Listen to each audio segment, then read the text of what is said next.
Hello and welcome to Blogging for Programmers. I'm Lewis Davidson. Today I want to talk about feedback. Feedback is honestly the most coveted thing you should have as a programmer. But feedback is a very dangerous thing as well. On the board back here, I have some examples of what kind of feedback you may get. You are awesome. You suck. Worst podcast ever. Lame. Not enough examples.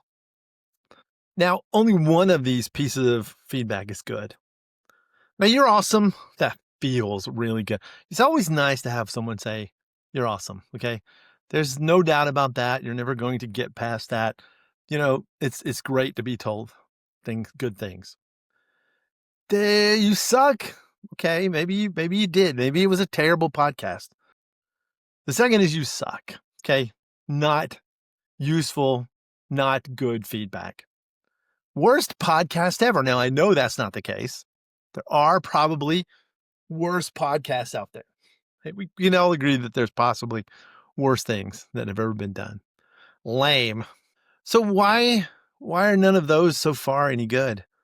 Well, they lack something. The last piece of feedback includes actionable items, things that you can question. Look, not enough examples. Not enough examples is a fantastic piece of feedback. Now, you don't necessarily have to agree with it. I'm not saying every piece of feedback you get is going to be valuable just because it has actions in it. I am saying without the actions there, it's just there to serve to make you feel bad or good, but none of those help. You can't get better at that. I hear a lot of people saying, ignore the feedback. Just don't listen to the feedback. Just do your thing. And I will completely disagree with that. You need to listen to the feedback, but listen to it correctly. And what does that mean correctly? Well, here's the thing.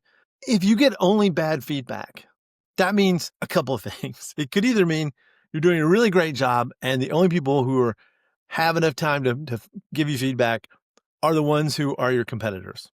Okay, that's a definite possibility. It could mean you're not doing a very good job. That doesn't mean you should stop. That just means you're not currently doing a very good job. So what you want is actions. If you get actionable feedback, like not enough examples, you can go back and think, did I have enough examples? Maybe I need to add some examples. Maybe I'm not covering it well enough. And maybe I'm giving my own self feedback because I'm not giving a lot of examples because it's just hard. One example I'll give, and it came across this in social media the other day. There was a TikTok where someone was describing their experiences, and it was a good story. And there was some writing on the screen, and a word was misspelled. And one of the comments said, spell check.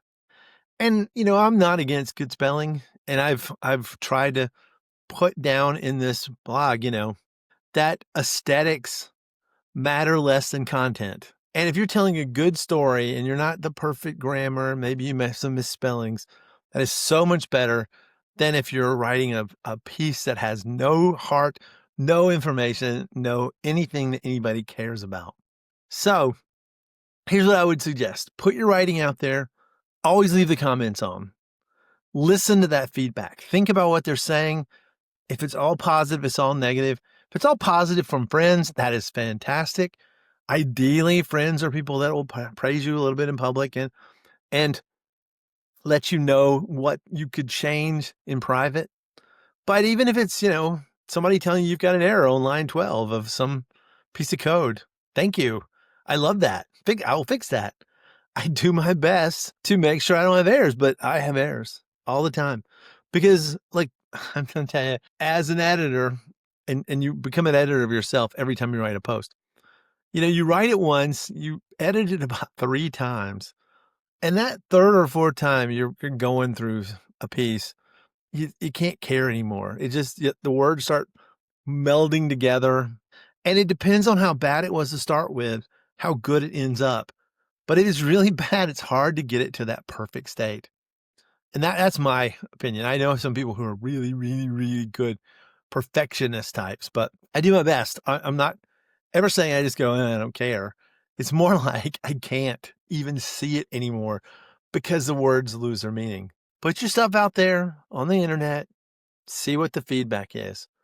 Now, there's an old saying, never feed the trolls. And this is honestly the hardest thing to do because trolls make you feel bad.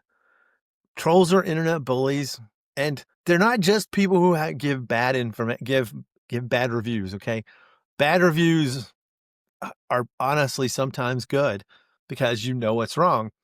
But when they're just that kind of feedback like we got in the first 3 bullets back here, you're not getting anything out of it. You got to ignore it. You got to thicken up and throw it away. I'd rather have a lot of views and bad comments than no views and a good comment or two from people who, feel obligated to read your blogs. So I hope you get this. Feedback is good. I know feedback is never anybody's favorite thing to do, but it's absolutely essential to getting better because you can't tell what you're doing wrong until you hear some more about it from people who care about it. All right. Hope you enjoyed this tip. Get that out there. Send me some feedback. Tell me what I'm doing wrong. When I get past these episodes, I'll do a better job. Unless it says get prettier, that's not going to happen. Hi, thank you very much. Or, comb your hair. Going to do that for the next episode. Thank you very much. Bye.